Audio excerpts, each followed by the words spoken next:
강서구는 서울 서부에 위치해 있고 위로 마포구와 경기도 고양시와 가깝습니다. 영등포구, 양천구, 그리고 더 서쪽으로는 인천 계양구, 경기도 부천시, 김포시에 접해 있는 곳입니다. 강서구는 서초구에 이어 서울에서 두 번째로 면적이 넓은 구이면서 인구도 송파구에 이어 두 번째로 많습니다. 이 강서구는 2030 생활권 계획에 의하면 선안권에 해당합니다. 선안권을 간략하게 살펴보면 강서, 양천, 영등포, 구로, 금천, 동작구, 관악구 이렇게 포함이 되고요. 2030년까지 완성될 계획안은 크게 보면 다음과 같이 구성이 됩니다.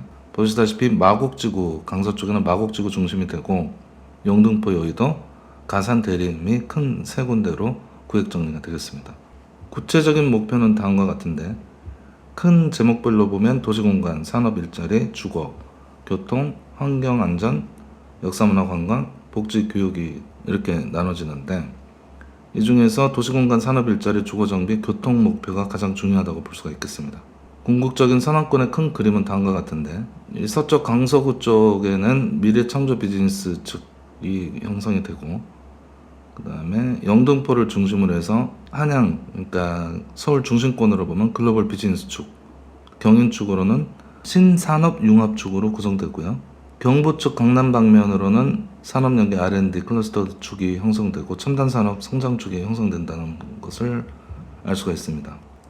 그래서 이 세부 하위 카테고리 개념으로도 지역별로 표시가 되고 있는데 역시 중심은 마곡, 영등포, 여의도, 그 다음에 가산, 대림 이렇게 볼 수가 있죠. 이러한 목표를 가지고 있는 선안권 중에서 오늘 소개해드릴 건물은 강서구 가양동에 위치한 건물입니다. 이 가양동 역사가 백제까지 올라가는데 온조왕의 형이 비류인데 이 비류가 세운 나라가 미추홀이지 않습니까? 그 미추홀이 바로 가양동이 되는 것입니다. 그리고 조선시대 허준의 출생지이기도 하고요. 이 가양동의 유래는 1914년 가마동의 가와 고양리의 양이 합쳐져서 탄생했습니다. 오늘 소개 건물은 가양역과 증미역 중간 위쪽에 위치하고 도로에 접해 있는 전층 근생 건물입니다. 건물 주변으로 구역을 한정해서 상권 분석해보면 다음과 같습니다. 인구 현황을 보고 계신데요. 일평균 유동인구가 59,338명, 토요일이 최다 요일이 되고 남성과 60대가 가장 많습니다. 직장인구가 3,601명이고 주거인구는 14,845명이죠. 이것에 대한 이유가 뒤에 바로 설명이 되는데 대규모 아파트 단지가 많기 때문에 주거인구가 눈에 띕니다. 근래 소개해드린 지역과 비교하면 주거인구 비교가 확실하게 되죠. 이 지역을 한식 기준으로 입지 분석을 해봤는데요. 지금 보시는 데는 3번 입지 쪽으로 보셔야 되거든요. 1번 입지하고 3번 입지, 이렇게 2번 입지 비교가 되는데 보실 때는 3번 입지로 보셔야 됩니다. 업소수는 증가를 많이 했지만 매출 건수에 대해서는 하락세라고 보시면 될 것 같고 입지 기준의 유동 현황을 보시면 지금 건물이 위치한 3번 입지가 두 번째로 유동이 많은 입지라는 것을 알 수가 있습니다. 한식 기준 통계임을 감안하고 보셔야 되겠습니다. 왜냐하면 여기 소매점이나 학원 같은 것도 강세를 띠고 있기 때문에 기준은 이제 여러 가지 형태로 나눠서 보셔야 되는데 한식 기준을 일단 봤고요. 그래서 지금 최종 입지 유형은 복합형으로 판단이 되고 배우지 토지 용도에 따른 상권 유형으로 보면 주거지역입니다. 그리고 상권 유형에 따른 고객 구성은 30대 남성이 주된 고객이라고 표시되고 있음을 알 수가 있습니다. 해당 상권의 밀집 업종까지 살펴보면 1순위가 한식 백반이고요. 2순위가 후라이드 양념치킨, 3순위가 커피 전문점 이렇게 표시가 됩니다.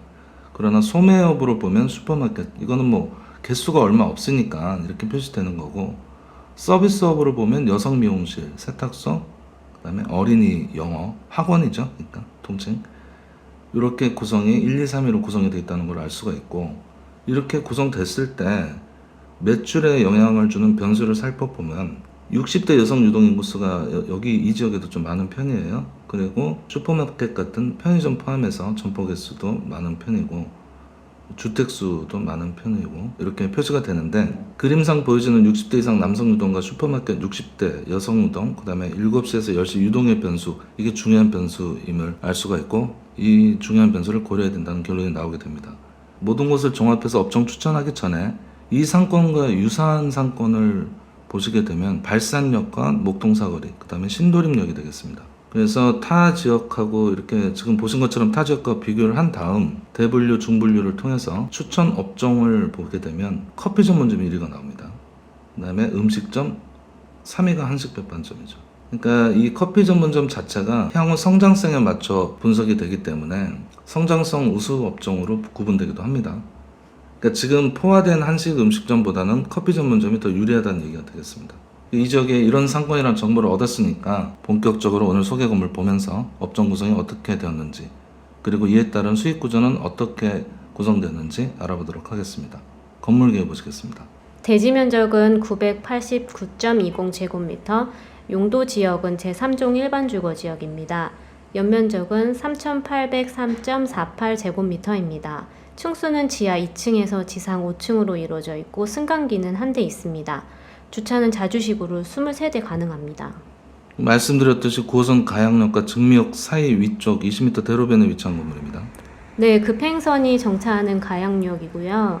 주변에 수많은 아파트 단지뿐 아니라 마곡지구가 위치해 있습니다. 건물 인근에 대형 스포츠센터인 경서 스포츠센터 그리고 초등학교, 중학교들까지 모여 있는 곳입니다. 건폐율과 용적률이 무척 좋은데요. 건폐율은 약 10%, 용적률은 47.8% 이득 본 건물입니다. 그래서 층별 사용 바닥 면적이 넓어서 쾌적한 환경입니다. 건물 규모가 있다 보니까 임차인분들이 많습니다. 네, 1층에만 병원 포함해서 5개 점포가 입점되어 있고요. 2층, 3층 각 4개 점포, 4층은 한 업체가 통으로 쓰고 있고 5층은 3개 점포에서 이 건물은 총 17개의 업체가 임차 중입니다. 전층 공실 없는 만실이고요.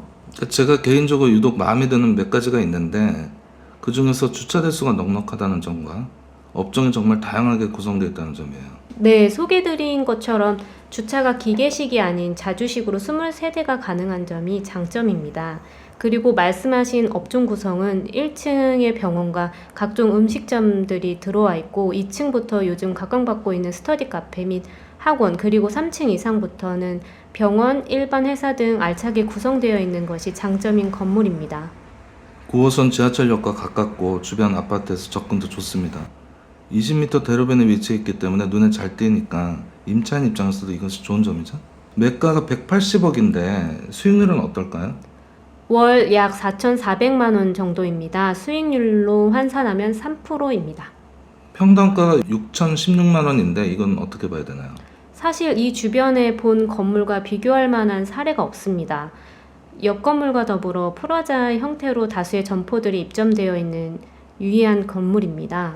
사실상 주변 대규모 아파트 단지들 전부 대응하는 독점적인 건물이라고 보시면 되겠습니다. 독점적이다라는 말씀이 이해가 되는 입지예요. 입지가 정말 좋습니다.